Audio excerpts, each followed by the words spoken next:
NEET paper leak के बाद शिक्षा मंत्री धर्मेंद्र प्रधान के इस्तीफे की मांग को लेकर जंतर मंतर पर कॉकरोच जनता पार्टी का आंदोलन शुरू हुआ। अभिजीत दीपके की माने तो कॉकरोचों को वो धन्यवाद कर रहे हैं। 20 जुलाई को हुए लाठीचार्ज के बाद यह मुद्दा और ज्यादा गर्मा गया। सीजेपी शिक्षा मंत्री के इस्तीफे की मांग पर अड़ी है। धर्मेंद्र प्रधान के इस्तीफे की मांग के बीच सरकार ने साफ संकेत दिए कि वो इस मांग को स्वीकार नहीं करेगी। सूत्र ये बता रहे हैं कि धर्मेंद्र प्रधान इस्तीफा नहीं देंगे क्योंकि सरकार इसी समस्या का समाधान नहीं मानती है। सूत्र बता रहे हैं कि सरकार का मानना है कि इस्तीफा देना मतलब जिम्मेदारियों से पीछे हटना, पल्ला झाड़ लेना। सबसे आसान रास्ता है। जनता ने सरकार को जनादेश दिया है और सरकार अपनी जिम्मेदारी निभाते हुए व्यवस्था में सुधार करेगी। पूरी पार्टी धर्मेंद्र प्रधान के साथ खड़ी है।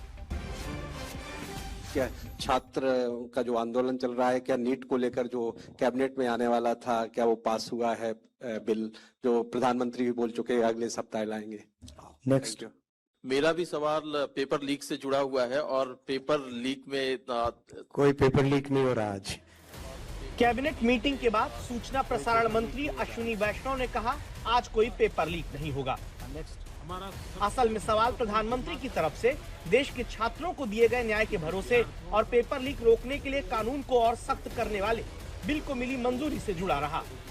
सोमवार से संसद का दूसरा सप्ताह शुरू हो रहा है, तब जल्द से जल्द उस बिल को सदन में पारित कराने का प्रयास किया जाएगा। पेपर लीक से छात्रों को होने वाली परेशानी के मुद्दे पर देश में चलते प्रदर्शन के बीच 21 जुलाई को एनडीए की मीटिंग में पीएम कह चुके हैं पेपर लीक घोर पाप है। इसके बाद 23 जुलाई को प्रधानमंत्री ने भरोसा दिया दोषियों को जल्द सजा देने, केस के निपटारे के लिए फास्ट ट्रैक कोर्ट्स बनेगी और फिर गुरुवार रात 2 मिनट 56 सेकंड का वीडियो संदेश जारी किया। पिछले 2.5 महीनों में अनेक विध कदम उठाए गए, गुनहगारों को पकड़ा गया है, वे जेल में पड़े हैं। पेपर लीक को लेकर इस वक्त प्रधानमंत्री लगातार फैसले ले रहे हैं, जिसमें सार्वजनिक परीक्षा अधिनियम संशोधन बिल 2024 को कैबिनेट से मिली मंजूरी भी शामिल है, जिसे अब अगले हफ्ते संसद में पेश किया जाएगा। दावा है नए बिल में पेपर लीक माफिया के खिलाफ सजा देने के और कड़े प्रावधान है।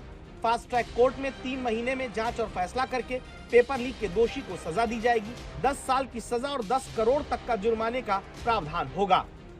मैं भी देश के हर विद्यार्थी को, देश के हर नौजवानों को कहूंगा कि सरकार ऐसी घटनाओं को रोकने के लिए अत्यंत गंभीर है और युद्ध स्तर पर हम अपनी जिम्मेवारियों को पूरा करने के लिए एक के बाद एक कदम उठा रहे हैं।